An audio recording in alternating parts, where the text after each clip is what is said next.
Welcome, traveller.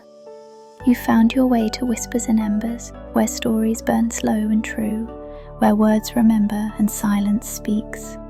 I am Hope, and this is a place where fire becomes form. Let's begin. Short Story by the Sea by Andreas Konstantinou. There is a village on the coast where the sea and silence speak the same language.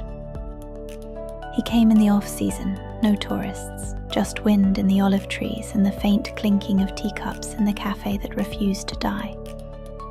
The innkeeper spoke little, not out of rudeness but out of rhythm, as if his words had learned to wait. Each morning the writer walked to the shore. The tide never rushed here, it murmured, hesitant, like it had secrets to keep. The waves didn't crash, they contemplated. Locals said he was recovering from what they didn't ask, not because they didn't care, but because here people respect what you leave unsaid. He filled a notebook, page after page, listening to the sea for answers he hadn't yet formed into questions. She arrived one afternoon.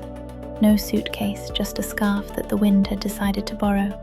She asked for a room and a quiet one at that. She got both. They sat at separate tables, read separate books, drank from separate cups, but something began to lean between them, the same way two trees lean toward light from different corners of the same courtyard.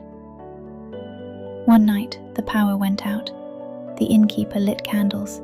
Shadows danced on the walls like memories trying to return. She asked if she could sit with him, the writer. He nodded. She brought her tea. He poured his wine. "I came here because of a dream," she said.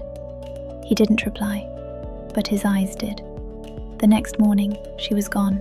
No footprints on the beach, just the impression of where she'd been in the sand beside his. He stayed another month, filled another notebook, left it at the inn, with a note, "For the woman who taught me that silence can be shared." The innkeeper placed it on the highest shelf. No dust dared settle on it. Some stories begin when others end, and some, like waves, return only when the tide is ready. Thank you for walking the embered path with us. If this flame touched you, like, subscribe, and pass it to another soul in need of light. Until next time, stay close. Love.